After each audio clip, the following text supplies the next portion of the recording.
Hi, I'm Jordan Roth, and thank you for joining us for the 5th episode of DALLÄSTHETIC.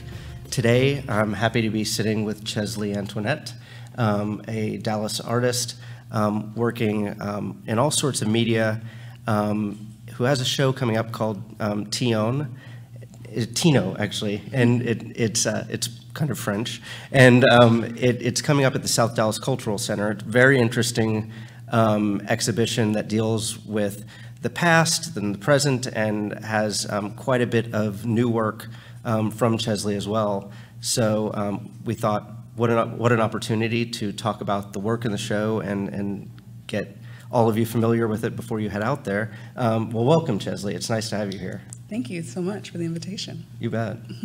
So tell us, I guess, a little bit of background. You have worked with textiles and headwear in particular for a little while, correct? Yes. So I've been, ever since I graduated from the University of North Texas, I got my master's degree in fiber arts, and I focused on still working in sculpture and including textiles, and somehow ended up focusing more on the head, as I was able to still create sculpture, but just make it in a smaller scale and also wearable, because I also like to incorporate fashion, even though I don't have a fashion degree. A lot of people think that I do. And so from there, the aesthetic of making things for the head started to evolve from just taking like everyday ubiquitous materials like upcycling to where now I'm starting to focus more on historical types of headwear, such as the head wrap. So cool. I love the idea that you're making sculptures and people are the pedestals, more Exactly. or less. I mean, and I've seen many of them over the years, and I mean, first and foremost, you approach them as sculptures. That it's clear.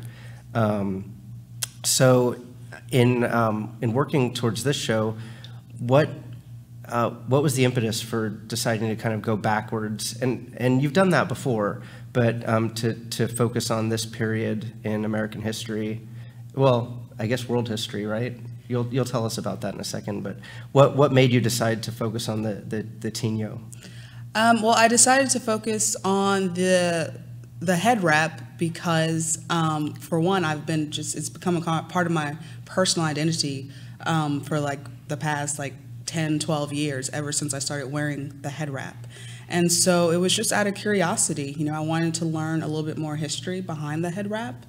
And so as I was, digging for historical information, that's when I came across the Tignon and became fascinated, based on it being part of North American history, it dealing with, various world superpowers. You have the Spanish and the French, and then just how all of that affected the fashion and how people socialize and accepted one another in a very unique period of New Orleans.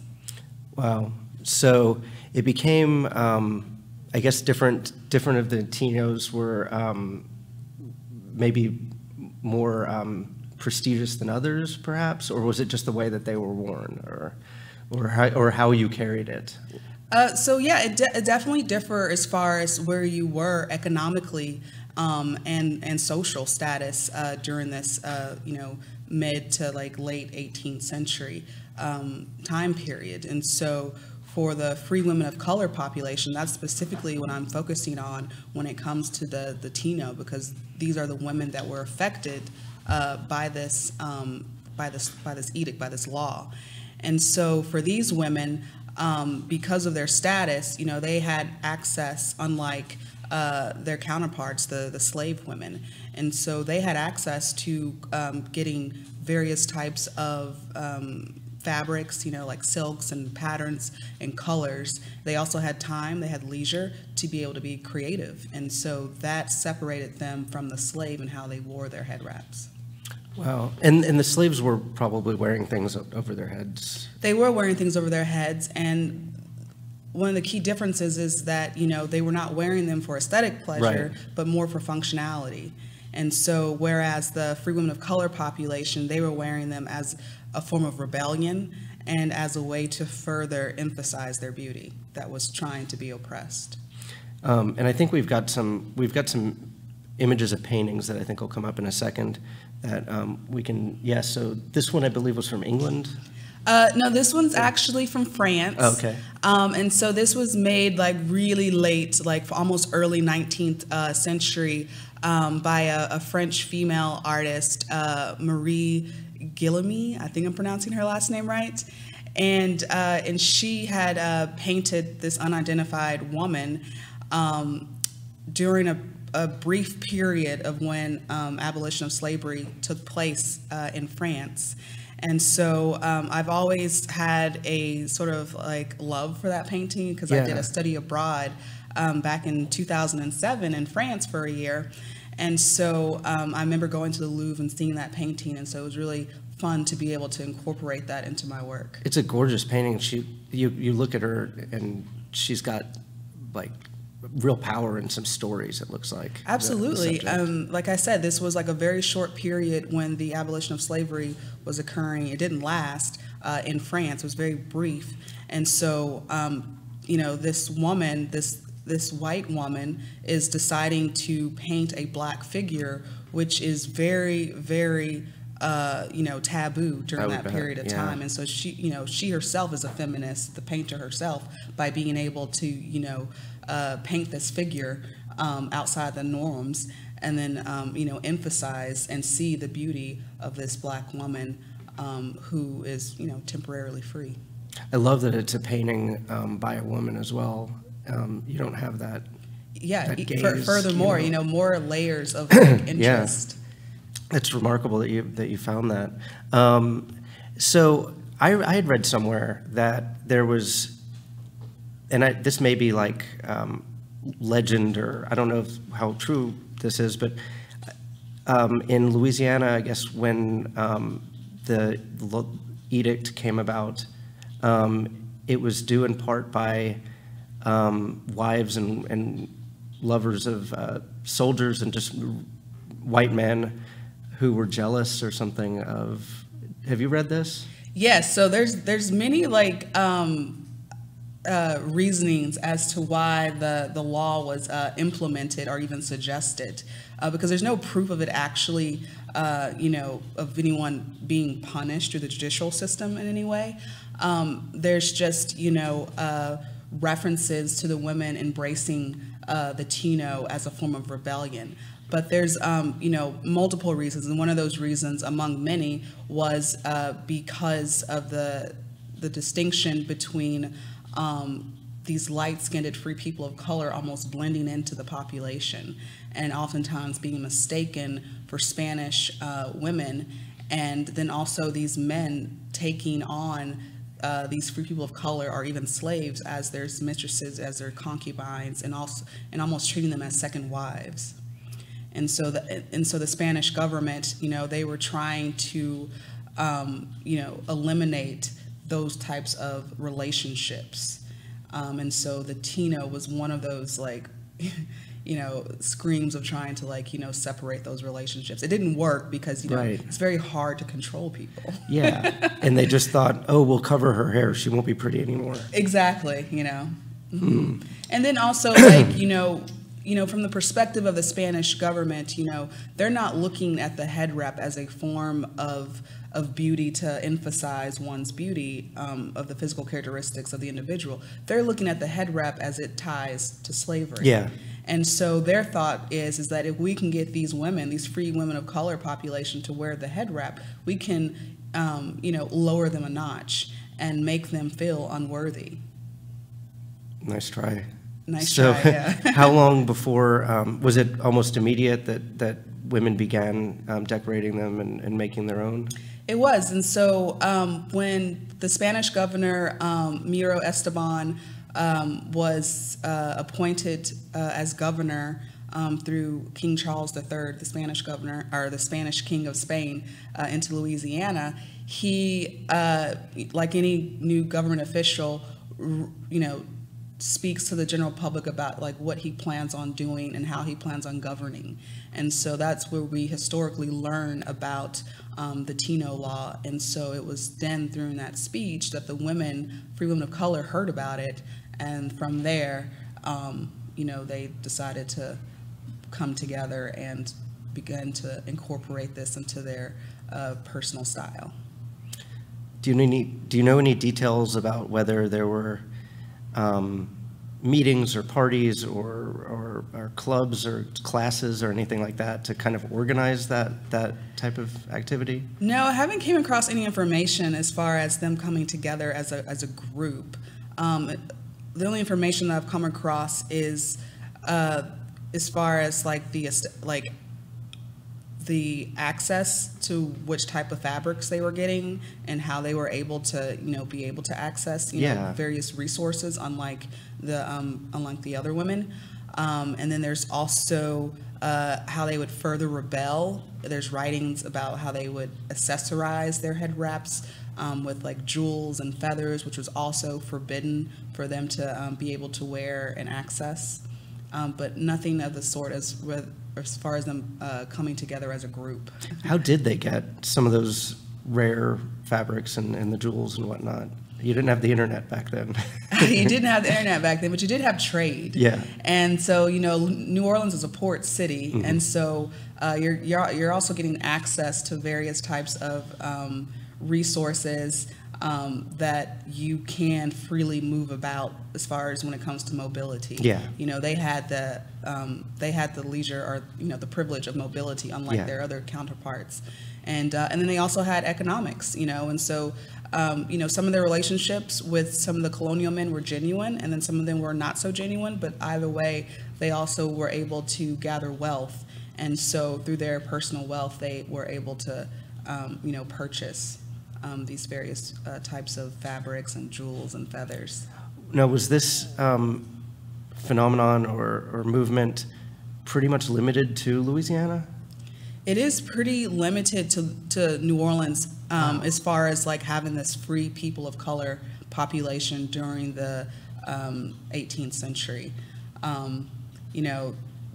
This is a time where, you barely even have the 13 colonies forming the United States of America. And so Louisiana is separate from that. Louisiana, and that's why they were free, right? Because they were French, I guess, subjects at the time? Well, both the Spanish and the French had colonized Louisiana. And so the Spanish don't enter into Louisiana until like 1763. Okay. But beforehand, Louisiana was founded by the French first. Right, yeah.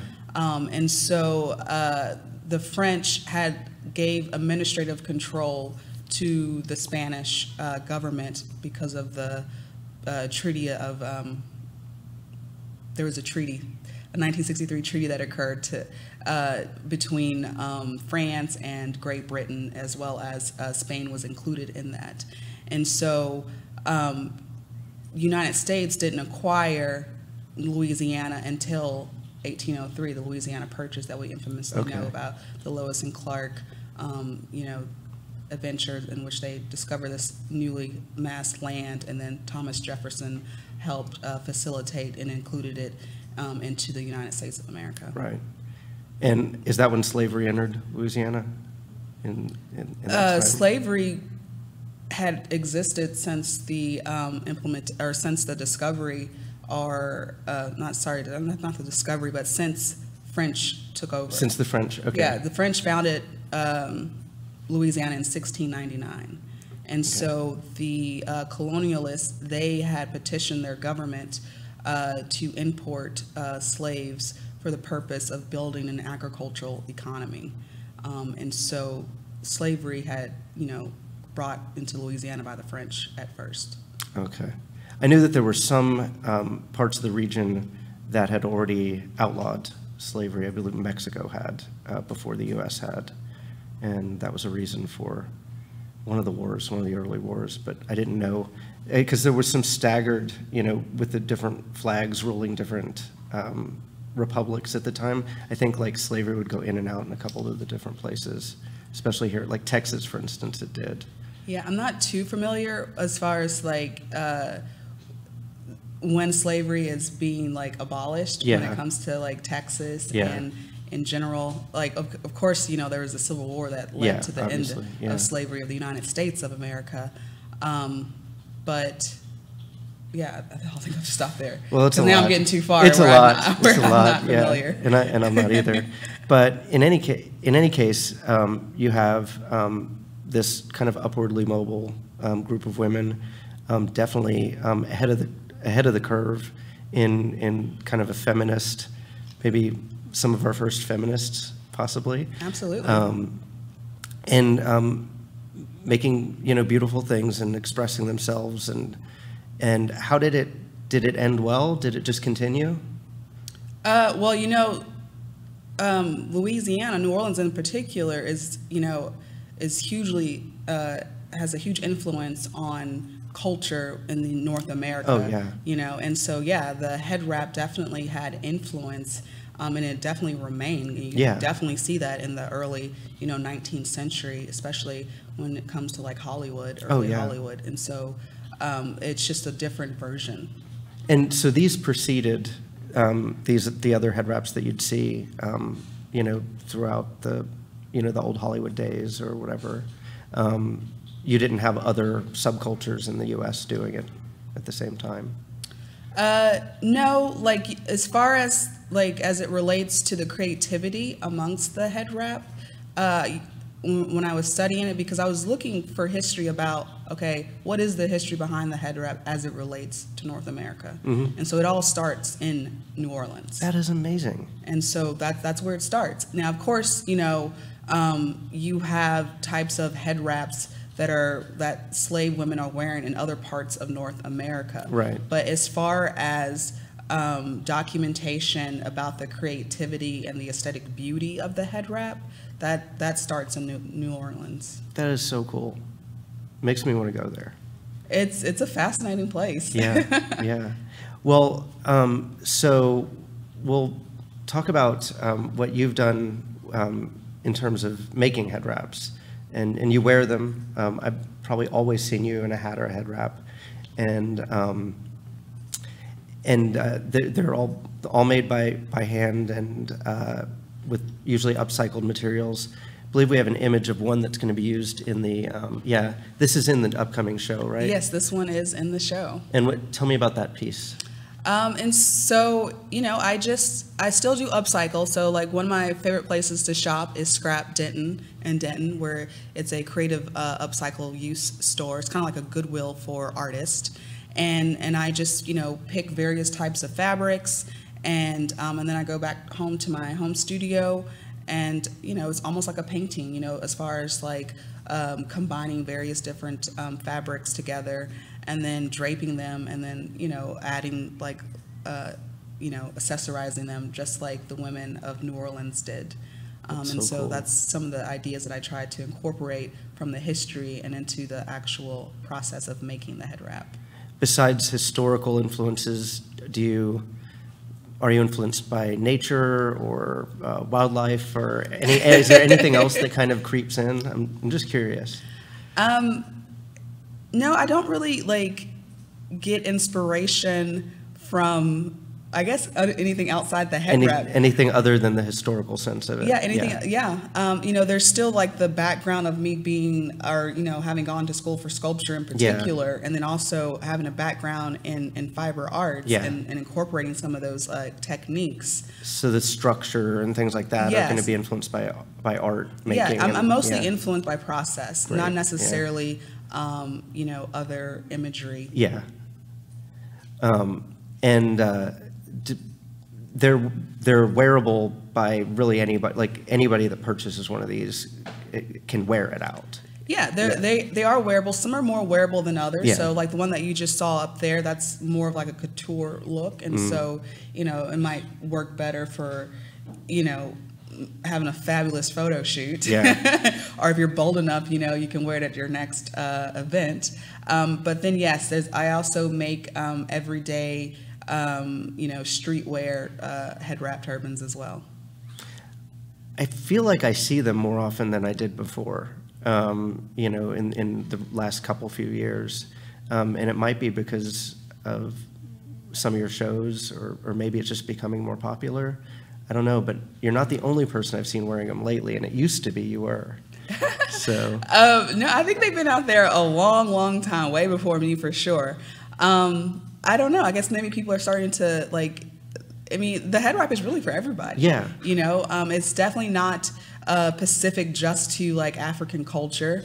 That's one of the things that I teach when I do workshops on the art of the head wrap, where I talk about the history behind the head wrap as it relates to North America, but I also inform people that, you know, head wraps can be found on every continent except for Antarctica, historically speaking, as far as women wearing them and how they incorporate them into their personal styles. Are you including things like just like utilitarian, like a bandana and things like that? Would that count? That would count. So, okay. So basically, when we say like head wrap or turban, you know, that really translates to drape fabric around the head. Oh, so it's quite a bit. So yes, that's a very, you know, broad definition right there, and so that can relate to many different cultures. So I kind of misspoke. I was more referring to like the sculptural head wraps that you make. I don't see those too often. Oh yes, okay, the sculptural ones. Yeah, so those are definitely everywhere as well too, but you are more, you know, I think culture is more familiar, especially North America, are probably more familiar with the African culture when it comes to very sculptural types of head wraps, especially like when you think of like the gilet, which is related to Nigerian culture, which is mostly worn for special occasions like weddings. Those are gorgeous from some of them that I've seen. Yes. And Erykah Badu would wear something like that sometimes, right? Yeah, Erykah Badu, I noticed that she would wear more like a wrap. So she would take, you know, a long piece of cloth and wrap her hair where it looks like one form. Oh, yeah. Striking. Yeah.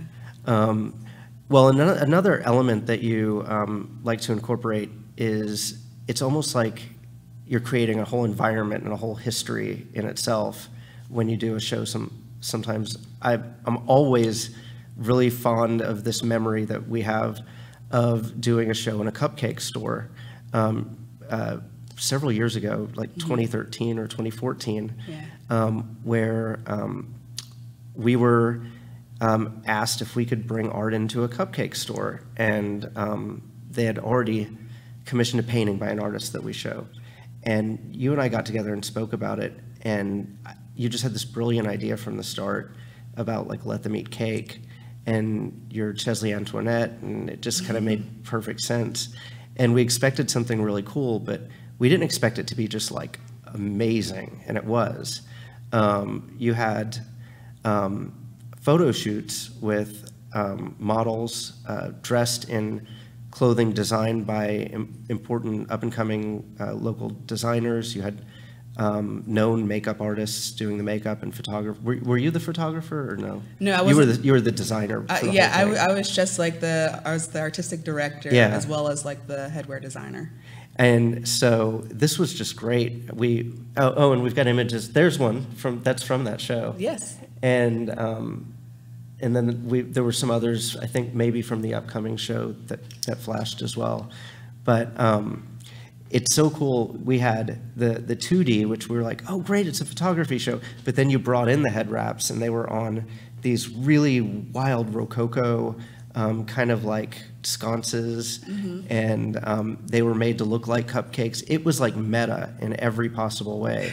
It was like, let's take this idea and just blow it out and make it like, I mean, for a show in a cupcake store, I mean, that was like easily that was a gallery show without question, or a museum show or something. It was really great. That was a very fun show to put together because it just combined everything that I love, you know, as far as like headwear, which doesn't come to life until it's actually on the body, even though it works also as sculpture. It just takes on a whole nother element when you actually see it being worn on someone. And so to be able to incorporate that along with like fashion and high fashion nonetheless was really fun for me, and also sort of guided me to where I was going as an artist. You know, even up till now, you know, I'm still incorporating the whole idea of working collaboratively with other visual artists such as makeup artist, hairstylist, always outsourcing the photographer, and just, you know, really allowing people to like see what my idea is and how they interpret it is always really fun for me as an artist. Well, it's great, you know, you don't want people touching the work, but you've got these images of these idealized people playing in it, basically, and that's kind of all you need. Yeah. And you don't see that very often in an exhibition, you know, other, you know, ways to not just display, but to depict the art. It almost like, it's kind of like a mood board in a sense, but it's kind of like, this is what I was thinking of, and this is what I think you can do with it, you know? I really, really enjoyed that. Yeah, I love that about my work, is that, you know, I always tell people there's no wrong way to actually display the work. It's really like, what is your interpretation and how you want to see the work? Because when I make it, you know, it's, first of all, it's sculpture, it's three-dimensional, so, you know, it's in the round. And so really, when you take that idea, you think, well, what's the best angle? Well, it's really up to the, you know, the person installing the show, or, you know, really the viewer, and how they want to aesthetically see the piece. And so that's always really fun for me to see the interpretations and the different ways that other people decide to display the work. Well, I love it. I love that it's functional art, but it's also, it also functions on a pedestal, and that, you know, there's such a story behind it. And textiles are such, people are paying attention now to textiles in general. And, they are, aren't they now? I'm starting to see a lot more in Dallas galleries. And then the history, and that you're able to trace, you know, an origin to your current practice is really something. That must be a nice place to be in right now. It is a nice place to be in, because, you know, as artists, we're always like evolving, and also at the same time still searching for a way to figure out exactly what we want to be, what we want to say, and how we want to represent ourselves as an artist. And so I'm starting to see a connection, and a consistent one, a cohesive one within my artwork. And so it's really nice to see, you know, just how I'm putting it together. And so right now I'm at this stage where I'm incorporating history, whereas before I was still working with history, but sometimes it was just for beauty's sake. No, this is wonderful, and you're doing it at the South Dallas Cultural Center, which is ideal. It's perfect. And what are the dates? Is it on here? Yes. Yeah. So September 1st through the 31st of October. Okay, 2 months. And the opening is on September the 8th, from 6 to 8. And then earlier that day, there's an artist talk from 2 to 3 p.m. Oh, cool. Where I can go in more depth about the artwork, and people can ask questions. Great. And this was sponsored by the National Sculpture Center and the Office of Cultural Affairs. Yeah, so I received a micro grant from the National Sculpture Center, and then also the Cultural Vitality program. Yeah. I think they call it something else now. Yeah. Grant initials or something. From the Office of Cultural Affairs. Awesome. Well, I'm sure that they've gotten their money's worth. So, well, I'm looking forward to this. And what is your website? My website, or your social, or whatever you'd want to put out there. Yeah. So my website is Antoinette Studios. So it's Antoinette with a C in front. .com, and then also you can find me on Instagram, Antoinette Studios, as well, and see various updates and behind the process of how I develop my work. And I will be at the show, probably at the talk. I've got a closing that night, but I may be able to make it at night too. But I know that it'll be packed, and I hope that some of the people watching will join. Yes. But congratulations on this. Thank you. I was really excited to see the announcement for it, and that's why I got in touch recently. And it's wonderful to have this conversation with you today. Yeah. So again, September the 8th, we want to see you at the South Dallas Cultural Center at 3400 South Fitzhugh, near Fair Park, relatively close. Yeah, to Fair it's Park. in the Fair Park area. Yeah, yeah.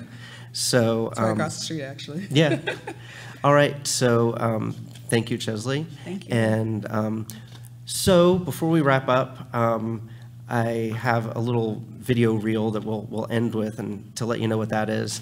At Row 2 Art, we have our annual kind of community-based small work show where we invite in about 150 artists, and every year about 135 bring work for it.